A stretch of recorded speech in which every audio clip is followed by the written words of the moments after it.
Assalamualaikum warahmatullahi wabarakatuh. Selamat pagi, masih bersama saya. Sebelum itu saya memperkenalkan diri terlebih dahulu.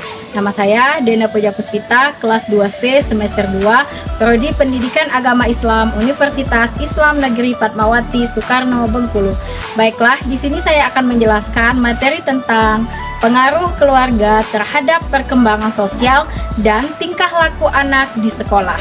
Seperti yang kita ketahui bahwa keluarga merupakan agen atau media pertama di mana seseorang itu mendapatkan nilai atau norma sehingga dapat diterapkan di lingkungan masyarakat.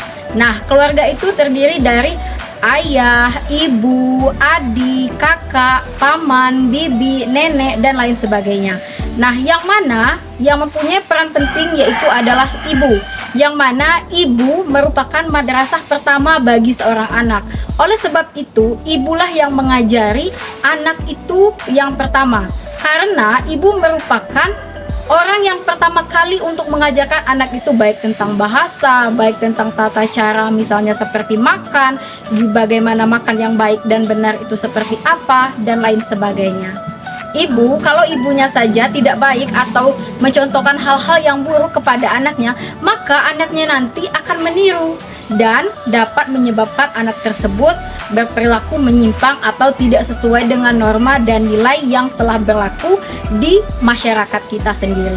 Nah, sedangkan adapun fenomena atau kejadian yang saya temui yang saya teliti sendiri, yang saya amati sendiri, yaitu di salah satu tempat saya mengajar di sekolah menengah pertama atau SMP, yang kebetulan saya mengajar di kelas 7, yang mana siswanya terdiri ada 15 orang, ada 7 orang siswa laki-laki dan 8 orang siswa perempuan.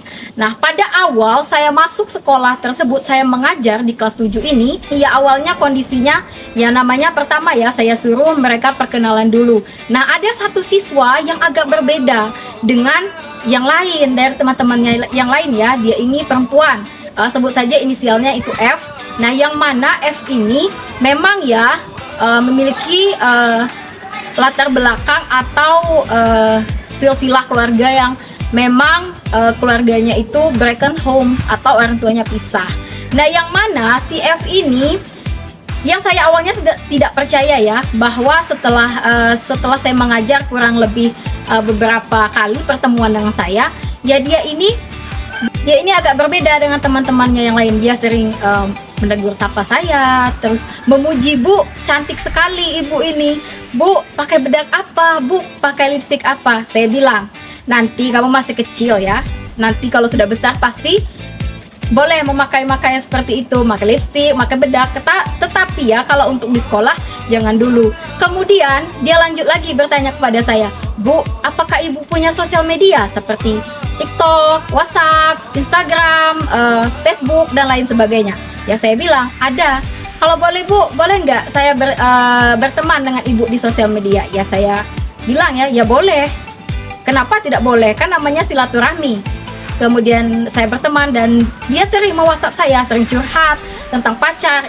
Ya, saya bilang, "Untuk apa pacaran?" Saya bilang dengan si F ini tadi, "Karena mengapa kamu ini masih kecil, masih belum dewasa, usianya saja masih 12 tahun Nah, jadi kalau untuk pacaran itu jangan dulu, sekolah dulu," saya bilang. Kemudian mau meet, dia bilang, "Bu, nanti kalau meet nilai aku Bu tolong dibesarkan dibandingkan dengan yang lain." Saya bilang, "Nggak bisa. Karena mengapa? Siapa yang bisa mengerjakan atau menjawab soal-soal yang telah ibu berikan, yang telah ibu ajarkan, itu yang mendapatkan nilai bagus, ibu kasih nilai bagus. Ibu tidak mau pilih kasih ibu." Saya bilang dengan dia. Kemudian ada insiden yang mana dia ini mendapatkan tugas atau bertugas menjadi pembaca naskah Undang-Undang 1945, yang mana pada saat dia membacakan naskah teks Undang-Undang 1945, dia malah ketawa ketiwi di depan guru, di depan kepala sekolah, di depan teman-temannya maupun kakak-kakak tingkatnya.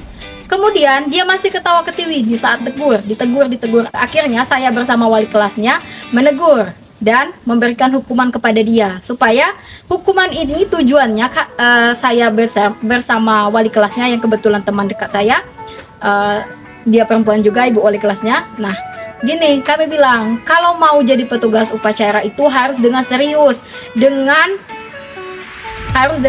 bukan dengan cengah-cengir, bukan dengan hanya main-main saja.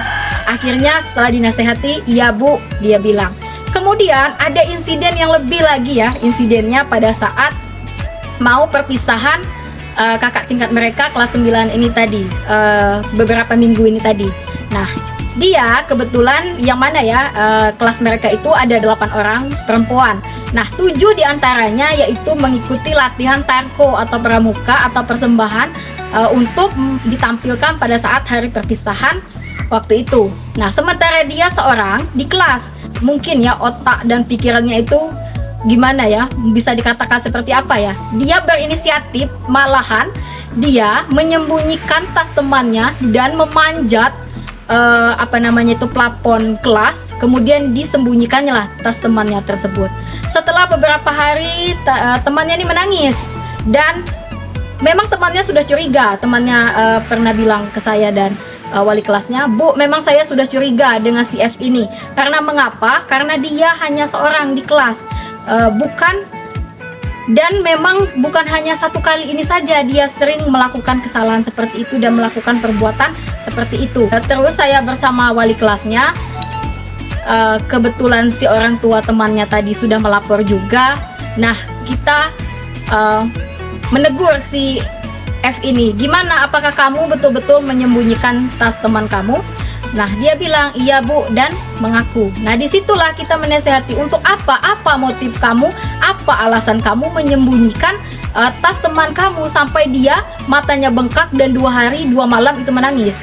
Nah, kemudian dia akhirnya meminta maaf. Kita suruh ya dia meminta maaf kepada temannya tadi dan berjanji membuat surat perjanjian jangan lagi melakukan hal tersebut, melakukan kesalahan tersebut. Karena kenapa kita bilang sama dia gini, karena kamu ini perempuan dan haruslah punya etika dan attitude baik ya, apalagi perempuan tadi. Oleh sebab itu peran keluarga dan orang tua maupun guru itu memang sangat penting.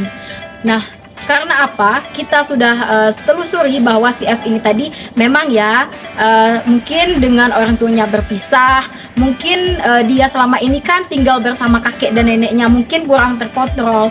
Oleh sebab itu saya dan guru-guru lainnya bersama wali kelasnya juga sesekali mungkin memaklumi, tapi kalau untuk tiap hari mungkin kita kasih hukuman. Nah, begitu. Nah, kita kasih hukuman dengan si F ini supaya dia jera dengan perbuatannya tersebut. Oleh sebab itu, orang tua mempunyai peran penting dalam mendidik kepribadian maupun tingkah laku anak itu. Makanya di sini keluarga, terutama ayah dan ibu itu harus saling bekerja sama dalam mendidik dan memberikan arahan yang baik terhadap anak. Mungkin hanya itu yang dapat saya sampaikan, lebih dan kurang saya mohon maaf. Saya akhir saja. Wassalamualaikum warahmatullahi wabarakatuh. Jangan lupa di like, comment, and subscribe di Dena Puja Puspita channel. Oke.